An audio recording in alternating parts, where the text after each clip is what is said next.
Bismillah və salatu və selamu alə Rasulillah. Amma ba'd, hər bir müsəlman günah etdikdən sonra mütləq tövbə etməlidir. Tövbə edəndə həmin etdiyi günah ondan təmizlənir və həm də çalışmalıdır ümumiyyətlə birinci ki, günaha düşməsin və günah etməsin. Yəni ona qədər çalışsa belə də, çünki insan övladı məsum deyil və əlbəttə ki, xətalar eləyir, günahlar eləyir və əlbəttə ən gözəl insan odur ki, etdiyi günahdan sonra tövbə eləyir, yaxşı işlər görür və Allahdan bağışlanma istəyir. Və İbn Qayyim rahmetullah aleyhi deyir ki, "Kana ahadus salaf iza aznaba yabki ve yaqul: "Ma'llazi asqatani min aynika ya manihal asam." İbn Qayyim rahmetullah aleyhi deyir ki, keçmişdə sələflər əgər günah eləyərdilərsə, günah eləyəndə ağlayardılar və deyərdilər ki, "Ey hədiyyə verən, yəni əvəzsiz bağışlayan, əvəzsiz hədiyyə verən, məni sənin gözündən nə salıb?" Yəni hansısa bir əməl eləyib ki, Allah Subhanahu taala gözündən düşüb və insan öz başına qalıb və bu günah eləyib. Və çalışardılar ki, onu etməsinlər və özlərində görərdilər, axtarardılar və çalışardılar ki, yəni əməlləri saf olsun. Yəni Allah Taala onu cəzalandırıb deməli. Günah ağır məsələdir və ona görə də onlar ağlayardılar. Həm də günahlara görə ağlayardılar. Yəni indi sələflərin günahları təsəvvür edin ki, onlar nədir? Onların da ona da bax. Yəni onlar o kəslərdir ki, deyir, biz xırda bir şeyi böyük bir günah sayırdıq.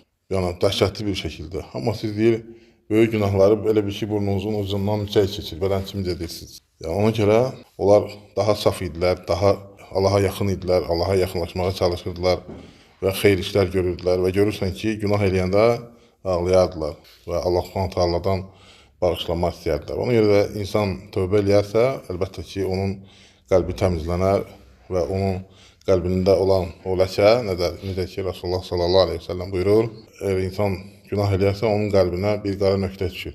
Və tövbə eləyərsə, həmin nöqtə silinir, təmizlənir. Yox, tövbə etməsə qalır və çoxalır və qəlbi bağlayır, kör eləyir. Və ona görə də insanın günahlarda davamiyyətli olması ona xeyir gətirmir. Və peşman olmaq, əlbəttə tövbə etmək, hansı ki, insan peşman olacaq və tövbə eləmək istəyəcək, hansı vaxt o vaxt ki, artıq onun tövbəsi qəbul olmayacaqdır, qəbul olunan tövbələrdən deyil. Çünki o, həmin o vaxt etdiyi tövbə iman gətirib, Allahı sevərək, Allahı görmədən, Allahın əmrlərini boyun əyərək edilən tövbə deyil. O sadəcə o əzabı görür, o qiyamətin əlamətini görür, o həqiqəti görür, onda tövbə eləyir. Bu, yəni onu elə bir ki, ona görə tövbə eləyir. Allah üçün yox, nəyə görə? Həmin şeyləri gördüyünə görə. Əlbəttə ki, günəşin batdığı yerdən çıxanda hamısı insanlar başa düşəcək ki, bu artıq qiyamətin əlamətləridir. Yəni günəşin batdığı yerdən çıxması ağır məsələdir. Yəni onu heç kəs eləyə bilməz, heç kəs qaytara bilməz. Və çoxsu iman gətirəcək, çoxsu ibadət edəcək, çoxsu tövbə edəcək, çoxsu təqsirləri olacaq, yəni çatışmayan cəhətlər olacaq ki, ibadətlərində, əməllərində istəyəcək onları düzəlsin, həmin gün onlara heç bir fayda verməyəcək. Ona görə də yəni sələflərimiz daha yaxşı başa düşürdülər. Tövbəni də və günahı da. Və onlar hətta onlara imtahan gəlməyəndə, yəni bəla gəlməyəndə, xəstələnməyəndə fikirləşirlər ki, Allah Taala məni saxlayıb qiyamət gününə. Və bilirsiniz ki, xəstələndə insan, Allah Taala imtahanı eləyib, yəni müəyyən müsibətlər gəlir başına. Yəni onlar hamısı nədir? İmtahandır, onlar hamısı kəffarədir və onlar hamısı bu dünyada sənə olan kəffarədir.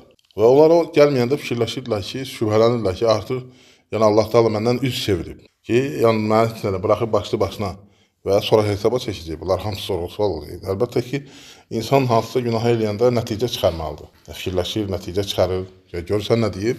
Məni sənin gözündən salan şey nədir? Yəni fikirləşir. Və Allah Subhanahu bizim günahlarımızı bağışlasın. Allah bizi doğru yola yönətsin. Allah xalqımıza hidayət versin, doğru yola yönətsin. Ölkəmizi qorusun, əmin aman içərisində etsin. Subhanakallahumma və bihamdik, nəşhədu an la ilaha illa ente, nəstəğfiruka.